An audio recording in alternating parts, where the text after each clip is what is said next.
Hello there, ladies and gentlemen. Welcome to another episode of CookieCast. Today on CookieCast, it's the football podcast, and that's the name of it. Kind of does what it says on the tin.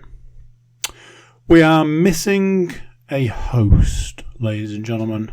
It's a sad time, but I'm assured he'll be back, raring to go for next week. Fear not, though. Paul and Stuart here, and they're going to take you through the choppy waters of the football world. If you're checking us out on YouTube, and you're going to subscribe, aren't you? Yeah, of course you are. If you just like listening to us, SoundCloud, iTunes, or wherever you get your podcasts, you can also subscribe. And everybody can jump over to thecookiecast.com, check out what we got going on over there, and drop us a line. Social media, email, whatever takes your fancy. So here we go. This is CookieCast, the football podcast.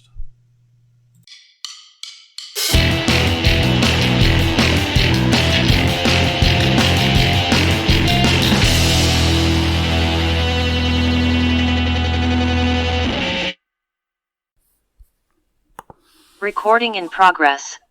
It is, lady. It is. It's in progress. Paul, do it. Andrew. Yes. Welcome back, ladies and gentlemen, boys and girls. It's me doing your presenting duties again today, so that must only mean one thing. It's football talk time.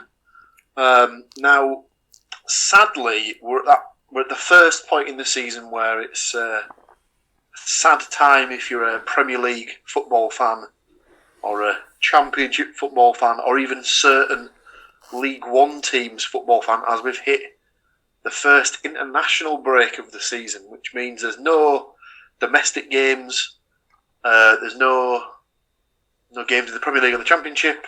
Like I said, certain League One games have been cancelled or postponed due to international call-ups. So this one will be a little different to ones we've done in the past, where we're going to cover last week's results, and then we're going to do, instead of having a week of no predictions, we're going to predict how we think England will get on in their upcoming two games. I say two because one of their games has been completed this evening, not to date the podcast at any point or anything, but they've just finished playing tonight, and we'll go through that result at the end of the roundup of last week's domestic fixtures. And then we'll use that as a basis for going into the next two England games. So obviously, as we've mentioned, we're going to discuss last week's results. So what a better place to start than, I believe, the early kickoff last week was Derby County taking on, conspicuous by his absence, Mr. Moore's Nottingham Forest. It's almost like he knew. I was going to text. I don't know what had happened, but I was going to text you boys at the weekend because I just so happened to check the results, which, not like me, but and I was like, it's a draw fest, not to get too far ahead.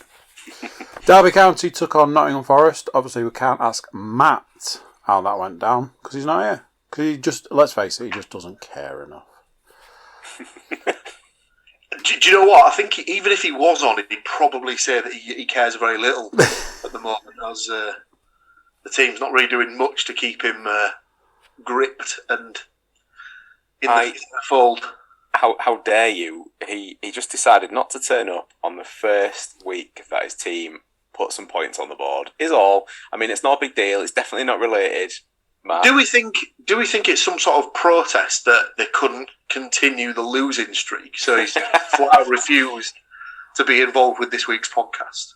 I mean, that's speculation and hearsay on the part of myself, and obviously not all views by members of the CookieCast family can be attributed to the CookieCast product. But well, I mean, but as an entity, CookieCast stands behind those views.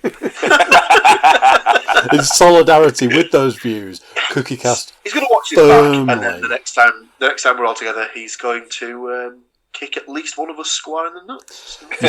You see, you think all of this makes it really, really weird. that he's not here and his team's done all of this stuff. I can see what he predicted for this game. So it just gets weirder.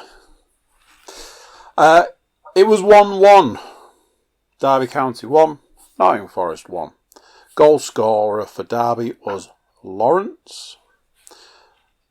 Goal scorer for Nottingham Forest was Johnson.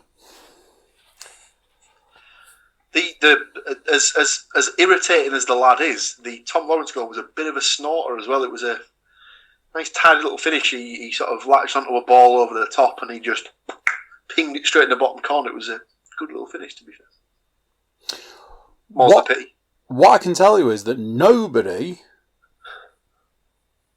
got any of the goal scorers. That's what I can tell you. Paul, in his ultimate wisdom, had zero faith in either team, which has managed to net him a cheeky point. See how that works. Stu had more faith in Nottingham Forest than the scores themselves. 2-1 to Nottingham Forest, unfortunately, doesn't get you any points, Stu, and no correct goal scorers. No points there either. To steal from Stu himself, in no particular order, we're going to skip Matt's prediction. Go on to my prediction. Now, as we know, I like winning the week. I like getting all the points, as many points as I can, out of every single game. And this week is no different. 1-0 Derby County. Incorrect goal scorer. That's right, ladies and gents. 0 points for me. Matthew went with a 1-1. So 2 points there. As I mentioned, nobody correctly predicted any goal scorers. So that's where the points end. So keep in mind those points as we move forward. Hull City took on AFC Bournemouth. Stu, I've had to add an extra I've taped another bit of paper to the side here to record all of the goal scorers in this game because wow, there was many. Well, Stu, we got absolutely battered 0-0.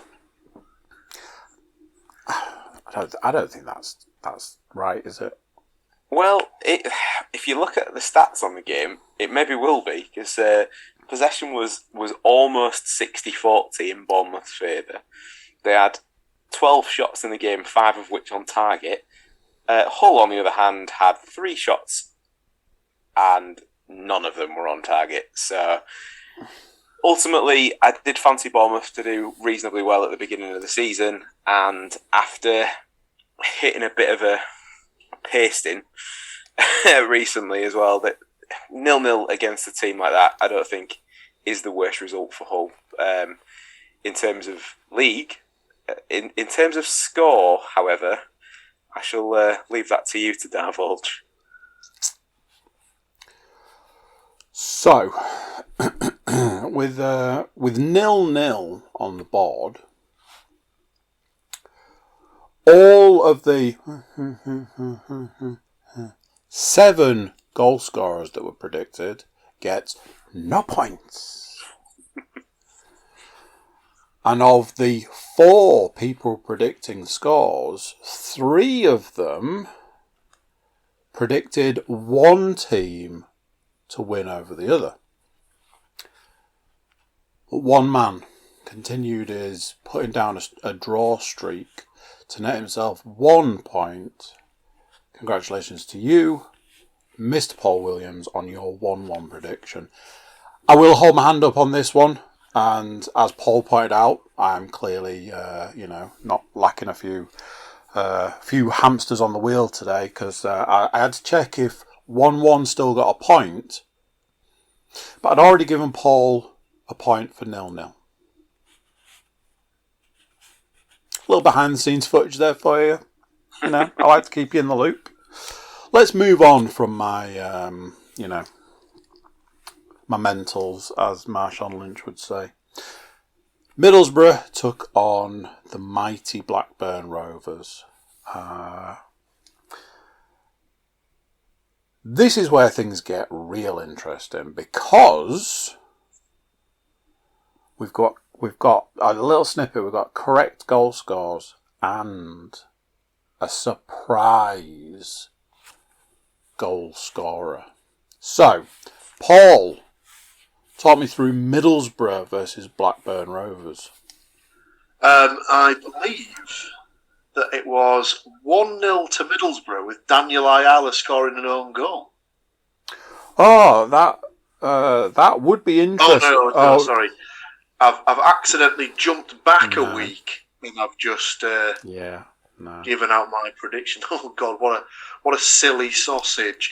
Unfortunately, it was a 1-1 draw. Continuing the theme of the week, obviously.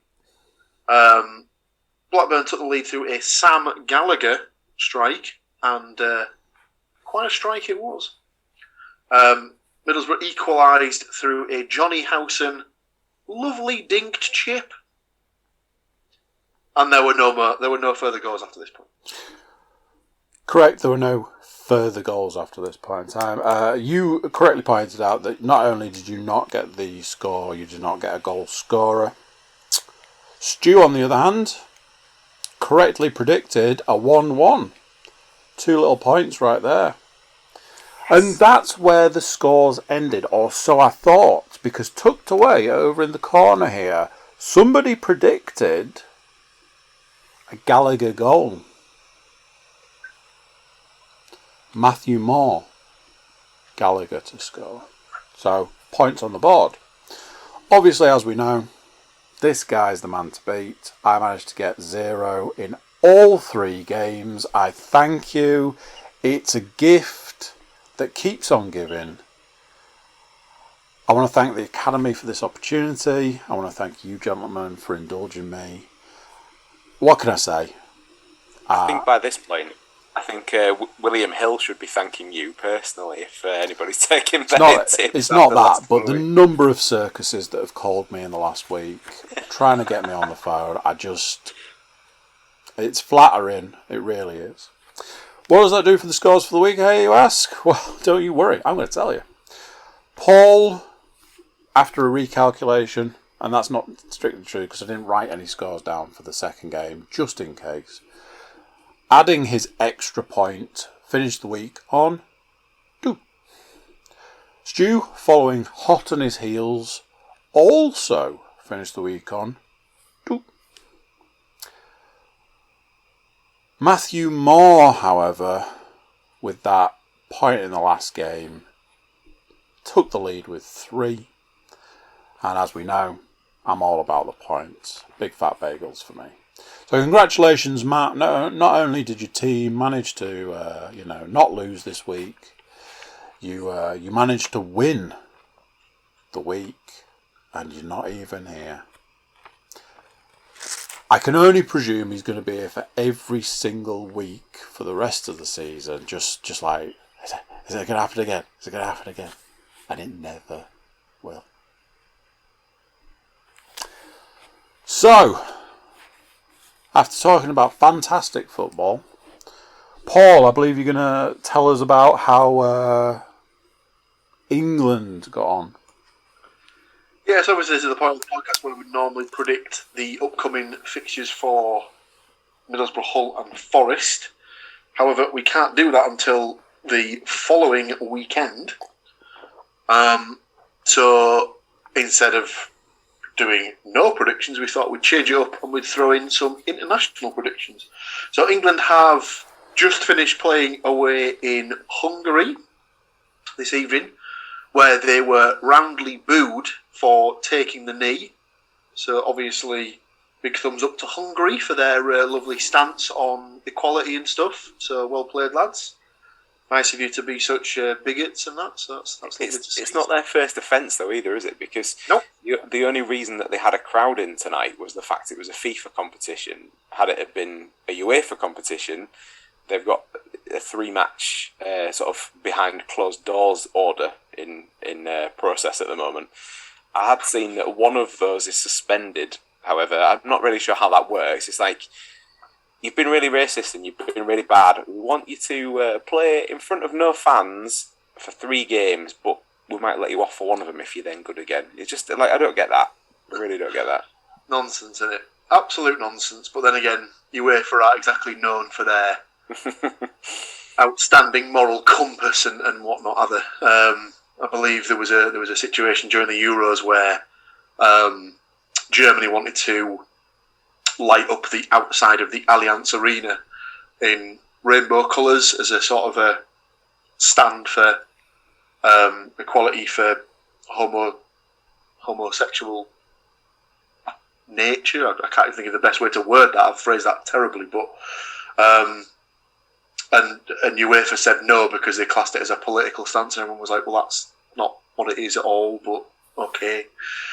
So instead, Manuel Neuer just decided to wear his. He took away his normal captain's armband, and for the entire tournament, wore his rainbow-coloured captain's armband. So well played, Manuel. Good on you. But yeah, so England have just finished playing in Hungary, where they have won 4-0. Bit of a slow first half, to all intents and purposes, where they struggled. It was 0-0 at half time. I didn't see the second half, but one of the gentlemen on the podcast this evening did. So I'll defer to you, Mr. Woodmansey, if you want to fill us in how the second half were panned out. I mean, to put them down this evening as a second half team would be somewhat of an understatement, because in the first half there was a couple of hairy moments, shall we say, where Hungary could have had a go at going in front, but England, to all intents and purposes, just kind of nullified them. And I suppose it's one of them where you might think that England should be beating Hungary. Maybe they should, but let's not forget that Hungary they took points off France and Germany during the recent Euros as well. So not necessarily to be completely underestimated. So then, seemingly, they went in at half time. I'm not sure if they had the hairdryer, the rocket. Maybe they just had slices of orange as days of old. But yeah, came out second half and absolutely smashed 4-0. So, incredible. The first goal from Raheem Sterling. Second goal from Harry Kane. Third goal was a slabhead 50p special header by Harry Maguire, and then finished off by Declan Rice. I would be absolutely flabbergasted if somebody does not use like some sort of rice pudding pun in the tabloids tomorrow, because that sweetened the end of the match somewhat. But I think for me, Sterling's goal was probably the most well played in terms of a team effort. Good bit of play down the left hand side. Sterling stopped his run early to create some space and was picked out nicely and slotted it away in the bottom right hand corner. Harry Kane was back to his poaching self. It was basically a ball across the face of goal, and he just dived at it. Nobody would have, it's proper old school diving header, and the keeper just absolutely papped himself. So the ball went pretty much straight through his outstretched hands. Maguire's was from a corner, and again Declan Rice's was just a nice move to finish off. But again, they've resumed the qualifiers for the World Cup after playing the Euros tournament, and they've essentially picked up where they left off, carrying on. I think they're now 5 points in front in their qualification group. Obviously, there's still a bit of a way to go, but the good record in qualification campaigns for big tournaments seemingly is continuing under Gareth Southgate at the moment. So everything's looking good still. Happy days. Like you said, I'll just quickly find the table in question. So they have played 4, no surprises, won 4. Currently have a goal difference of plus 12. Like you say, their closest rival is Poland and Hungary. They were both on 7 points, having played 4, won 2, drawn 1 and lost 1. Both teams' losses have come against England. But England's next game, they are going up against Andorra at home on Sunday. And they'll round out the week by travelling over to Poland to play, surprisingly enough, Poland on Wednesday. So we'll go with the Andorra game first. I don't know. I've had a quick look at the game from tonight. I think there was a couple of players that were on yellow cards that if they got another booking would have been out of the next game. I don't think anyone that was on a card picked up a booking, but I did see that I think Rice and Sterling got booked. Yeah, Sterling got booked for taking his shirt off after he scored. Right. It's always a cheap yellow card in my book. Yeah. So that'll put them at risk if they'll now be on a booking, and if they get booked in the game against Andorra, if they play, they'll be suspended for the game against Poland. So I wouldn't be surprised to see a few changes from tonight's lineup when they play the game in Poland against Andorra on Sunday. So it just depends how you want to do this, I suppose. Do you have you written your prediction down, Andy, or do you want us to go first? Or I've written a prediction for both games, but I'm more than happy for you gentlemen to give me yours. Then obviously I can cross mine out. And so in the squad originally, Southgate picked what you would class as 3 strikers. In that he picked Kane, Dominic Calvert-Lewin, and a first senior call-up for Patrick Bamford. We don't need to go in for who Patrick Bamford plays for currently, but we'll just discuss the fact that he's an ex-Borough player, and we'll class him as former Middlesbrough player Patrick Bamford rather than his current employers.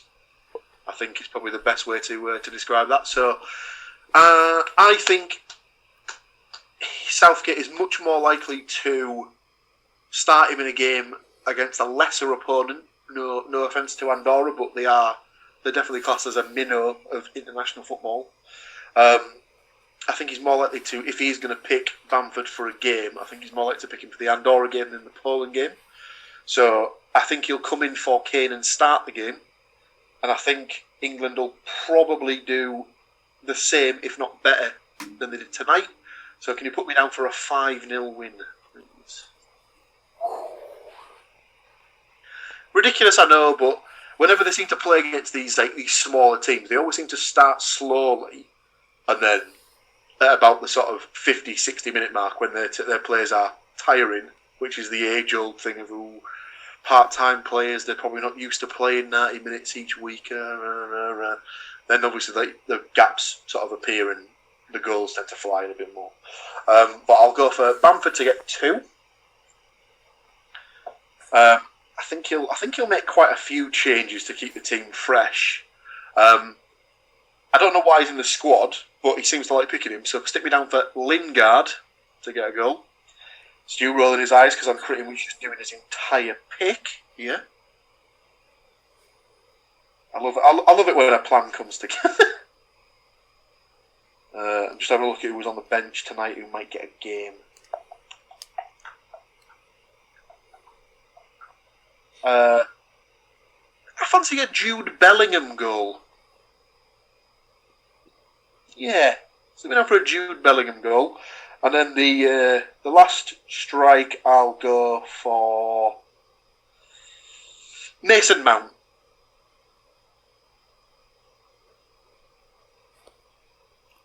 Okay. Stu? I mean, if you just want to rewind it back, quick copy paste. Just put me down also for a 5-0 England win. I completely echo everything that Paul said. Most of the commentary in the second half when things got going tonight was all based around the fact that it might not just be a few changes, it could be an entirely different 11. So I also used Paul's theory of looking through who the subs were and who would probably get a start tonight. And I have gone for a Patrick Bamford singular goal, however, not a double. I have gone for Jesse Lingard to score 2.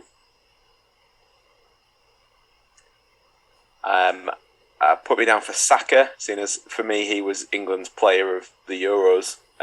Sort of seemingly came out of nowhere to the non-Premier League watcher, if you like, and had a really good tournament. So Saka for one, and then just for overall podcast lols, stick me down for a Jordan Henderson goal.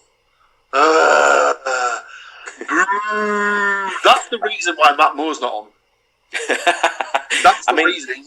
He just knew you were going to pull this sort of nonsense out of the bag. So he was just, no, I'm not having this. He can't be connected with a podcast where we're throwing active support behind Wee Jord. I'm not saying that I actively support him. I just think this is the sort of game where, because he has effectively stolen a living as a footballer to this point so far, he can put however many goals for England on his CV at the end, and this will be one of those games where he just notches one. And it'll look good because, like, to everybody that doesn't really know, he could have scored it against, like, Spain or, like, Italy or, Germany or whoever. I mean, who's to say that all 5 won't come from Jordan? But just so he can really stick it to us. But yeah. I would say that all 5 won't be coming from Jordan. He's going to need at least 14 shots to get 1 anyway. So yeah, on target. Yeah. But yeah, that's what I've got as well. So weirdly, we both did pick 5-0. Well, all 3 of us picked 5-0. Obviously, I went 5-0 with my love of English football. 1-0, and just as likely to happen.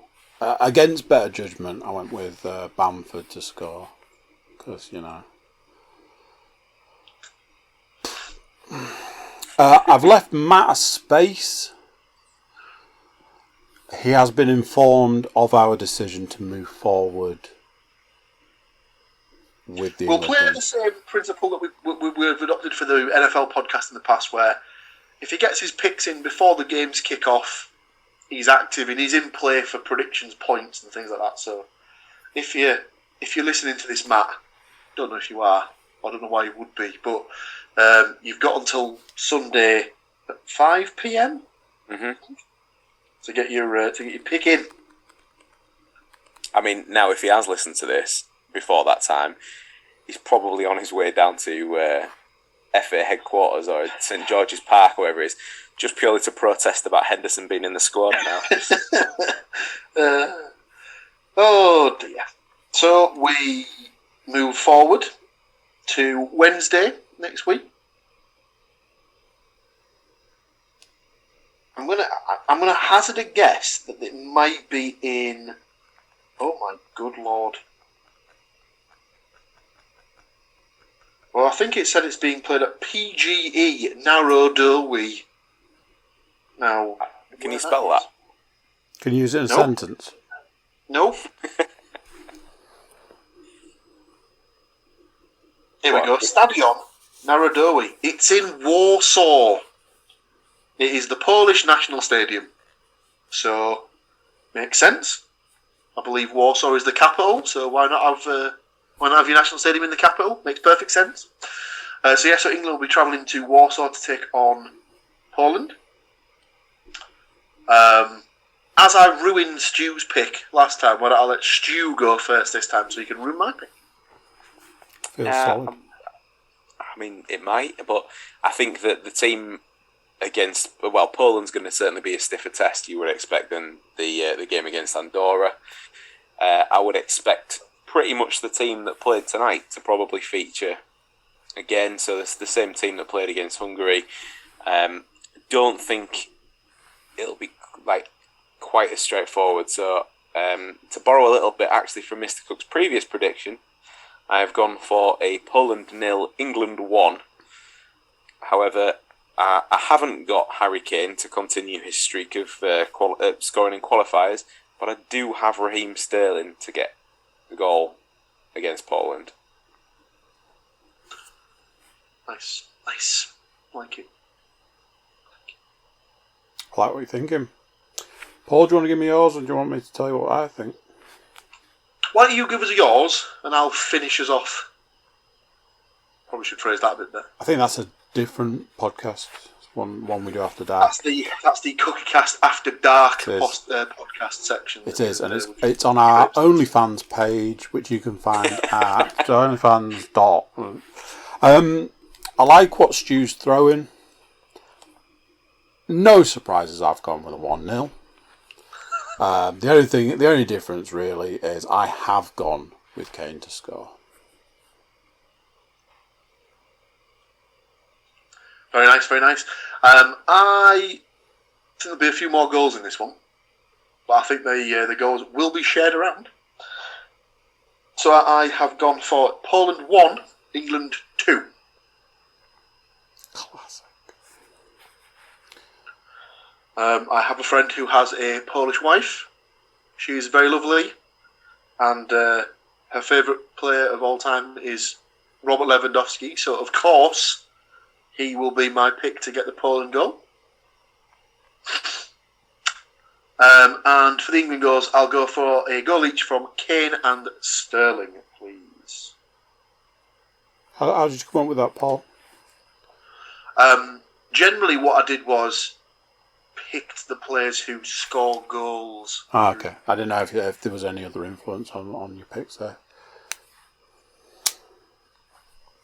Matt, you know the deal now. If you want to get us your predictions before kick-off, they'll go in the book. Otherwise, you get to watch us get, I don't know, bragging rights or something. All the points. All the points. There you go, Stu. I mean, I think we know where all the points are going. For it, 'cause, I'm a magnet for points.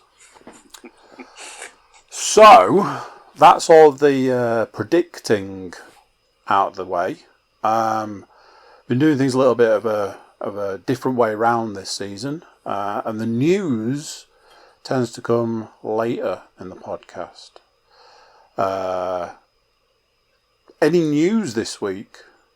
Anything been happening in the world of football? Yes, most certainly has. So, the transfer window slammed shut at 11 p.m. on Tuesday evening. So this was the last chance for teams to boost their ranks until the start of January. So there were a couple of moves affecting our teams.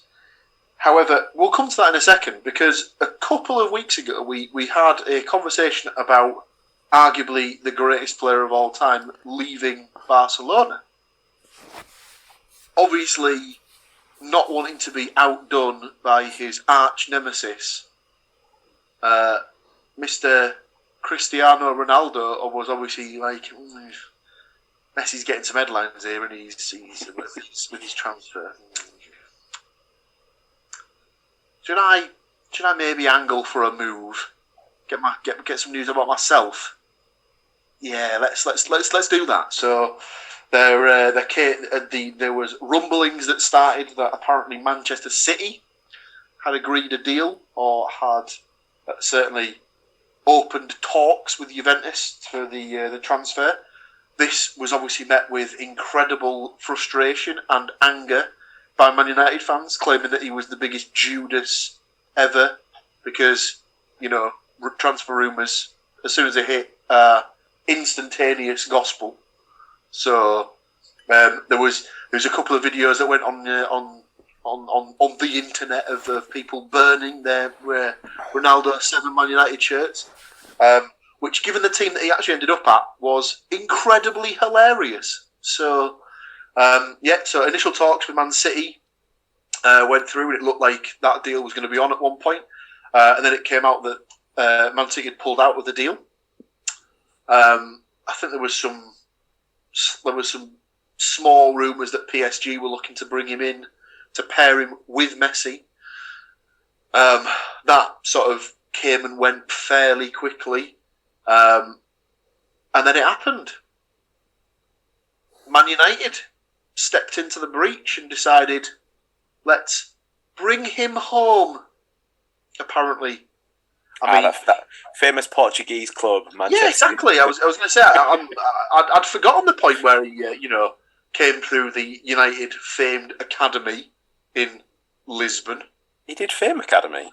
Yeah, he was with he was like Leroy from Fame and that. But there's all sorts of stuff though, like doing the rounds in there about the rumours of like the whole thing with Man City was a bit of a ruse just to get Man United interested again, because this has been sort of bubbling away. There's been this whole thing about there was a phone call from Sir Alex, the guy who's not been in charge of the football club, but kind of secretly still in charge of the football club, like some Godfather type character that's pulling the puppeteering strings. It's bizarre. The thing that got me about it was the fact that if let's play devil's advocate and he went to Man City, there is absolutely no way that Man City would, and I use the word only lightly, but would only be paying 12.9 million for him. Like, they would have gone, oh, it's Man City. I was about 50 at least, I reckon. But because it's how the hell they've worked it out, but I know it's 12.9 million initially with add-ons, which then could be another nearly 7 million. So, but it's got to be an age factor, and that's the only thing, because everything else points like. Do you know what? I honestly don't. I don't even think it is an age factor. I think the main thing for Juve was getting his wages off the books. That was all they cared about. Was just getting rid of his wage demands and stuff like that. Because I'm sure that someone said that he's taken a wage cut to rejoin United. So he'd agreed to obviously like rip up his contract with Juve, or just agree this new deal with United. And he's taken a rather significant pay cut. But again, for a player like him, for a player like Messi, he could get paid 12p a week, and it's not going to affect his bottom line, because the sponsorship deals that he'll have outside of the club will be astronomical. Yeah, I think that was the main reason for him. They weren't even bothered about the transfer fee. It was all about them balancing their books and just getting his ridiculously high wages off their wage bill. But yeah, it was. I fully buy into this. United didn't even want him. They basically signed him so that City didn't get him, like an ego thing, like you said. And I think I still think it's probably a good signing, because at the end of the day, he is arguably one of, if not the greatest footballer to have ever played the game.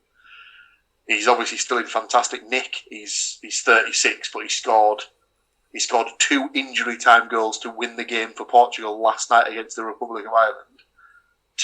Both were like headers in the box where he was a good foot to 2 feet above the nearest defender when he leapt. He's an absolute machine.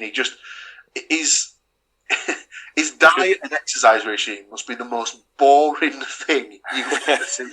Like he must literally have eaten the same thing at the same time each day for the past 15 years at least to be in the shape that he's in. But like he's got one of those like genetic freaks, not like Scott Steiner from the wrestling podcast. He is the original genetic freak. But he's like body fat content would be like 4% or something like that. There's absolutely nothing on him. He's absolutely he's chiseled out of stone. He's almost in minus figures, surely. But well, yeah, I won't be surprised if he's in negative body fat percentage. If he's short, he can take a few off me. To be fair, if he's not in negative figures, he'll be less than whatever Messi is, just because. But I mean, Messi, whilst Messi's in great shape, he's never been like a ripped sort of. I mean, you don't really see it as much because he doesn't take off his shirt as much as Ronaldo does. But you would never sort of think Messi sort of like, I was going to say bodybuilder type, but that's not what I mean. Like sort of, I don't really know how to explain it. Like the guys who sort of go to like pose downs and stuff like that, who are just like cut and ripped and stuff like that. But yeah, whilst Paul seems to have swayed onto dreams of Ronaldo taking his shirt off, I don't want to gloss over too much the fact that you mentioned the Portugal game last night. Those 2 goals now is the highest ever goal scorer for international football. Was he on 111 goals in international football? Yeah, so he was tied with an Iranian called Ali D or Ali Daya, because it's always I've always found it funny because the all-time international goal scorer in men's football, I do have to point out it's men's football, has a similar name to a guy who is infamous for conning Graham Souness into letting him play 20 minutes for Southampton in the Premier League when his only football experience was that he played like in Blythe's academy or something like that. He was sort of swimming around the northeast for a time or something like that. And I think his name was Ali Dai.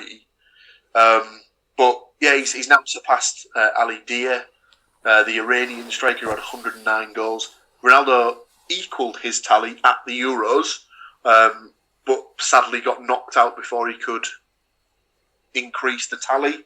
He's since done it in the first available international fixture since then.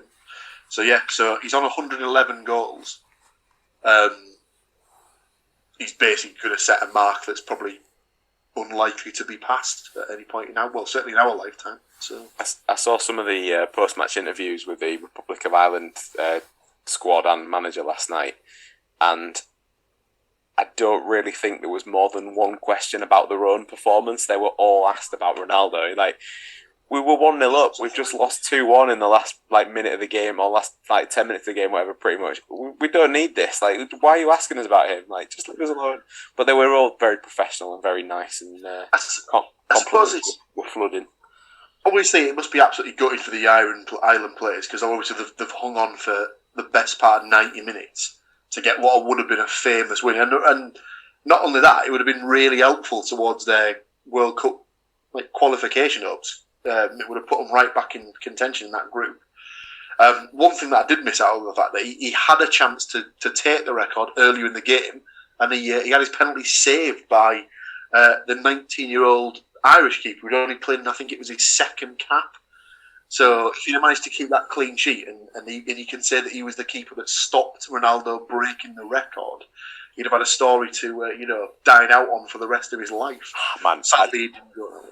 I don't know if you saw the circumstances surrounding that penalty, but that was football shithousery at its absolute finest. There was all sorts of delaying tactics going on by the Irish side were full on Ric Flair mode, for want of a better expression, last night when that penalty got given. The whole team came together as one, not to play as a team, just to try and delay the penalty. Seems about right. So yeah, so that's the big sort of transfer news. I mean, we can go into individual teams Borough, Hull, Forest, if I can find it. Did Hull make any signings or have any departures on transfer deadline day? They sent a young lad to Scunthorpe. I mean, not because he's misbehaved or anything. Just he's going to get some first team experience. But Hull, obviously I'll refer to them occasionally as City, but Hull can't actually make any signings at the moment. Hull are part of this thing where during COVID times they took a loan from the Football League, so they are now unbongoed from partaking in any transfers. So they can deal in the loan market, and they can deal if they get a player in on a free. But part of the terms of the loan are they can't actually spend money on transfer fees until the loan is paid back, which, well played, EFL, because you've obviously dealt with the alums before, so on numerous occasions. Obviously that rule doesn't just apply to Hull, it will apply to any team that have taken this loan, but it's a sensible way to do it. So it kind of ties the hands a little bit, but for me, as a Hull fan, also gives the alums an excuse to say, well, we couldn't do it, as opposed to, well, we just didn't do it, because that's probably what the case would have been otherwise. But yeah, I can't. The kid's name's escaping me now, and it's probably because I stayed up stupidly to watch the end of the transfer window earlier this week and saw it on the screen about 100 times. Now I can't even think of his name. Obviously, it wasn't somebody who plays for the first team regularly. I want to say it was called Harry, but I can't remember his surname. They didn't miss out on a player.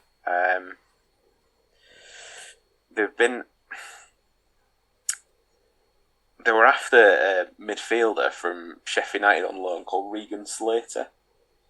That seemingly fell through on deadline day.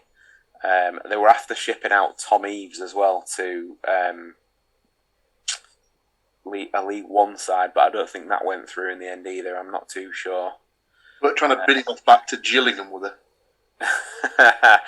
I mean, they'd just be happy to bin him off anywhere we go at the moment, I think. Sadly for Mr. Eaves, I've never seen that one personally. When they signed him, he looked like he was a bit lost.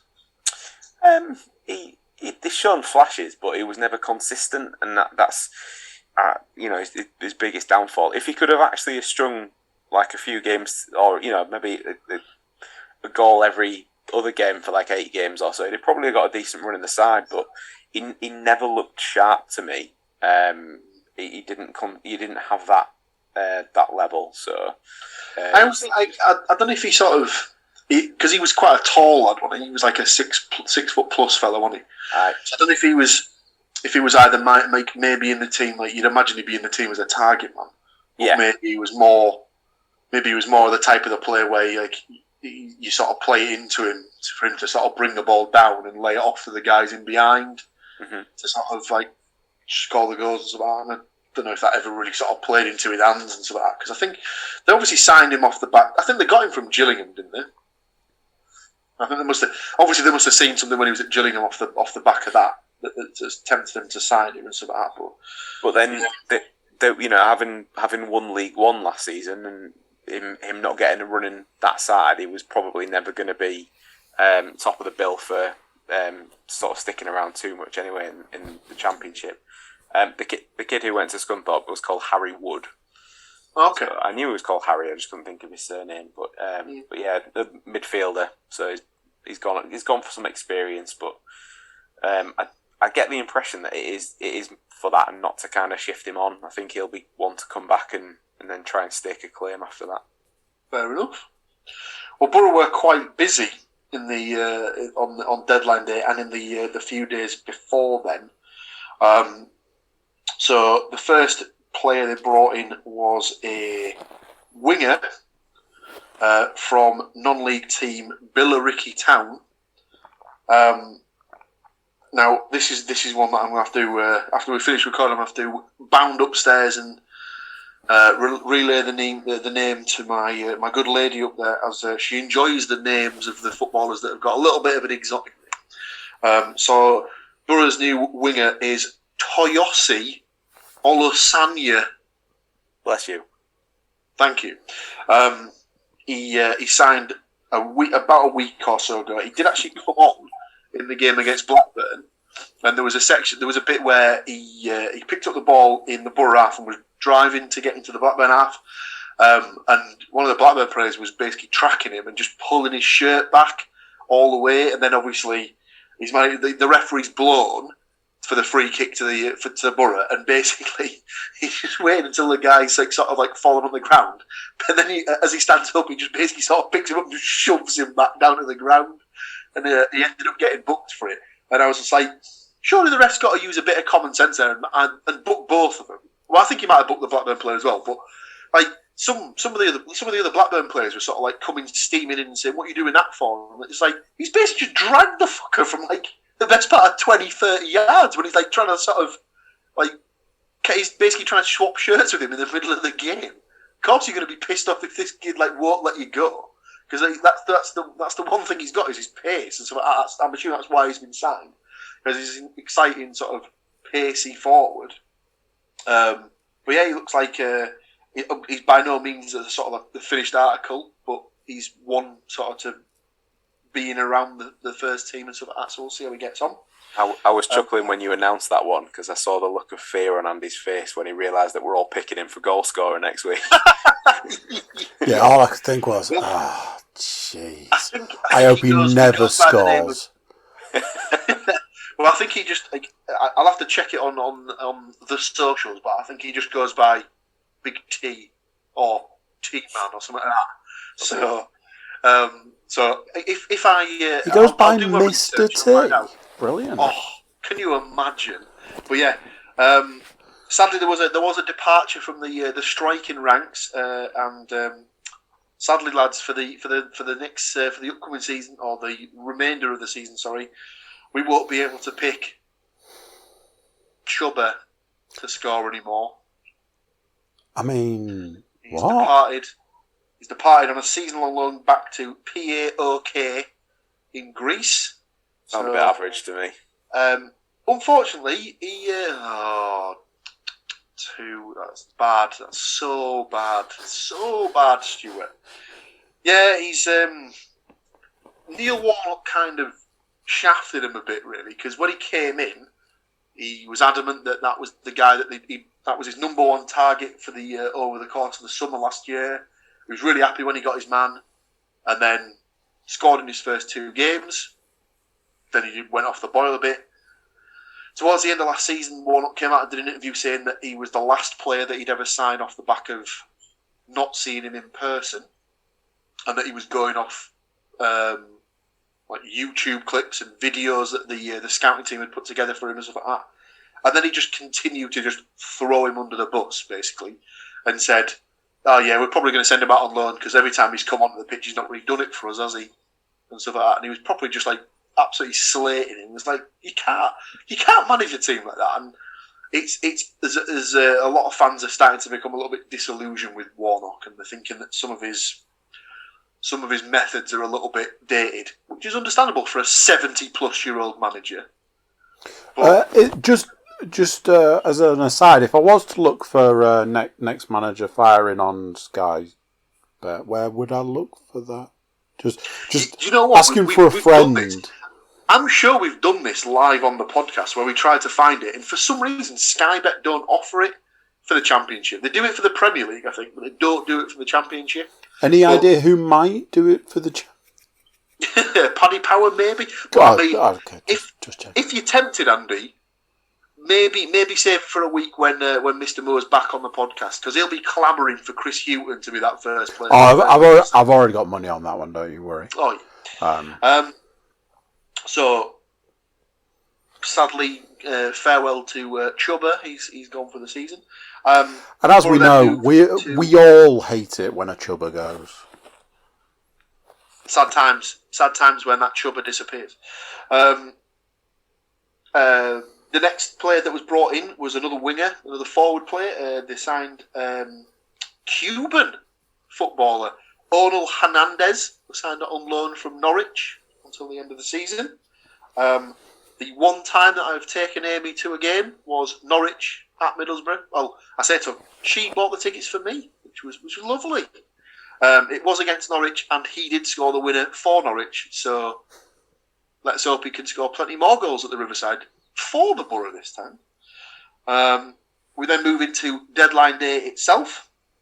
The first bit of business was moving a striker out on loan. So young lad called by the name of Stephen Walker has moved to Tranmere on loan until the end of the season. So one striker out, they brought another striker in. A gentleman by the name of Andras Spora, or Spora. Let's hope he's a good Spora or scorer of goals. He is a Slovenian international who was just joined on loan from Portuguese champion Sporting Lisbon. So, fingers crossed he'll do the business. Up top with Uche. Another guy leaving was defender Nathan Wood, who was moved to Hibernian on loan. He played a couple of games for the first team last season. He's only young. I think he's only 20 or so, but he's there or thereabouts on the cusp of the first team. So it'd be good for him to go out and get some first team experience in a higher league. There was one more incoming, which was a midfielder, Cameroonian midfielder by the name of James Lee Seliki. And the way they announced it on Twitter was they found a tweet by JLS, the band, from back in, I think it was 2012 or 2013, when they said they were heading back to the Borough or heading off to the Borough. And they were like, oh, looks like JLS is making its way back to the Borough. And then they announced the signing of this Cameroonian footballer. So he has come in, James Lee Saliki. On his way out was Sam Morsey, who's left to join Ipswich on a permanent deal. That one came out of a bit of left field because he was quite well liked in the fraternity, the Borough fraternity. He was quite a decent one. I was quite surprised that they let him go, really, because he was the only sort of hard man, sort of tough tackling midfield that they had in the team, really. So I imagine they've brought in this James Lee Saliki to sort of replace him, but we'll see what happens with it. 2 more to go for outgoings. A youngster by the name of Hayden Hackney has moved to Scunthorpe to play alongside Stu's mate that's left Hull. So he's gone for the rest of the season. And then the final move was one that came out within the last sort of hour of the window. Was a bit of another one that came out of left field, and actually involves another team on this podcast. But he's not here to discuss it. So Nottingham Forest made a move for Middlesbrough right back / right winger Jed Spence. So he's moved to Nottingham Forest on loan until the end of the season.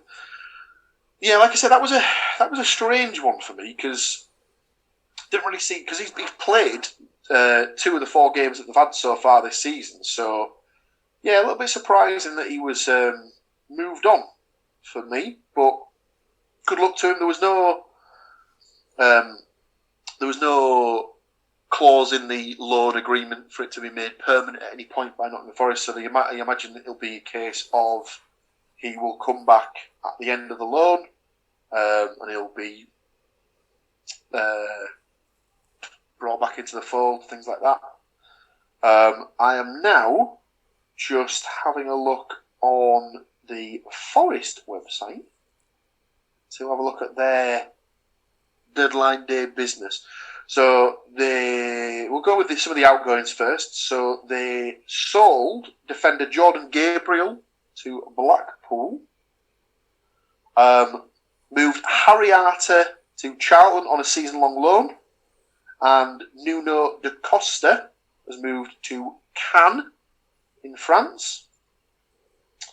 I believe that's it for outgoings. Let's have a quick look.